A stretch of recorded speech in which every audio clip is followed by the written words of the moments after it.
Hello, I am Garrett Ruffner, and my team is representing Grane RX Pharmaceuticals. With my team members Lauren Czerniak, Scotty Wu, and Basil Yang, we worked with Grane RX to perform a stress test analysis on the company's current production system. Grane RX is a leading long-term care pharmacy with locations in Pittsburgh and Westchester, Pennsylvania, and Aurora, Colorado. They provide services to nursing care homes, programs of all-inclusive care for the elderly, or PACE organizations, and personal care homes across the country. PACE organizations are growing, and Grane RX expects their PACE demand to increase by 167% over the next 12 months.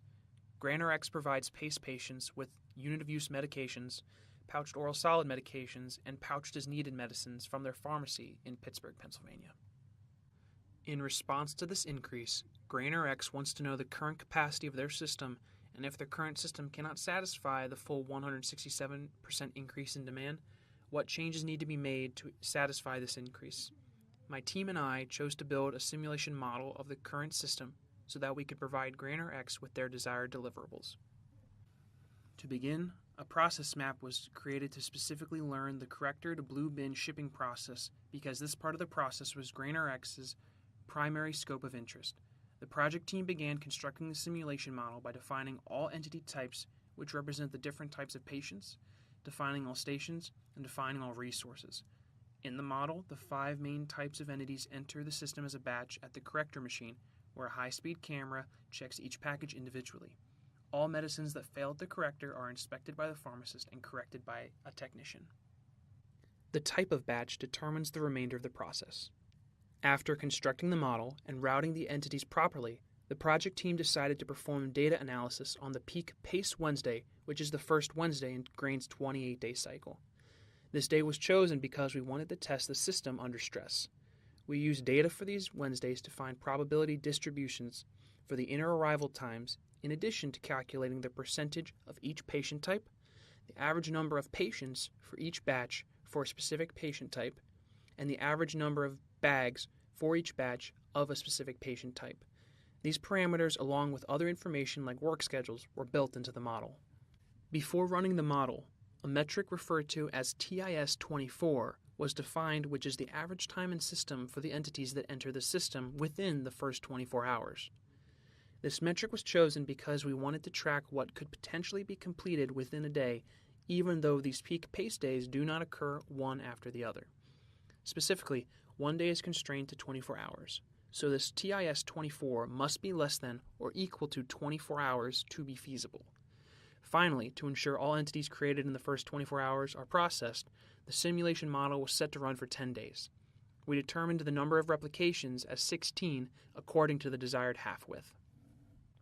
The results of our simulation model showed that the current TIS-24 for the 4 main types of patients was 14.26 hours. To test Grane's system against the expected stresses in PACE demand, we ran the same model at incrementally higher levels of PACE demand until the TIS-24 exceeded 24 hours using an alpha value of 0.05. When performing the stress test with a 70% increase in PACE demand, the model predicts that the TIS-24 for Grane's system will exceed 24 hours more than 5% of the time. We concluded the current capacity of the facility is a PACE increased demand of 65%.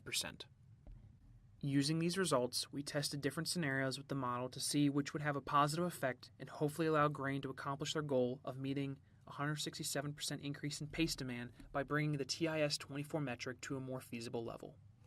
We found that significant improvements were made when adding technicians fixing errors and technicians boxing and packaging. By performing this isolated analysis, we were able to conclude that these are the 2 bottlenecks in the process, and this is where improvements need to be made to satisfy the increase in demand. The team continued their scenario analysis and determined a potential solution to the increase in demand problem is to add 1 additional technician fixing errors and 1 additional technician boxing and packaging from the hours of 12 a.m. to 8 a.m.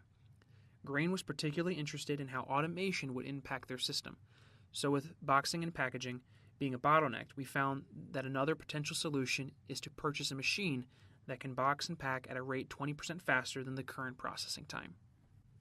From the 2 potential solutions, our team decided to recommend the first potential solution, which is to hire an additional technician fixing errors and an additional technician boxing and packaging from the hours of 12 a.m. to 8 a.m., which reduces the TIS-24 to 19.29 hours.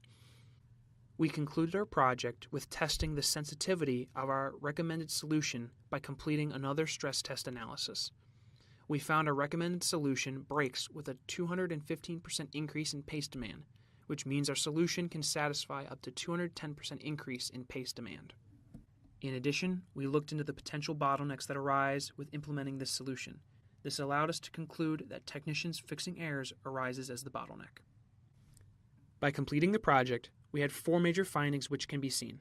Overall, we were able to successfully create models that improved GraneRx operationally and guide them on futuristic production decisions. We would like to thank the Grane staff for allowing us to work with them this semester, as well as Dr. Gomez and Dr. Lewenkesorn. We also want to thank the Industrial Engineering Department here for sponsoring this program and allowing us all this opportunity.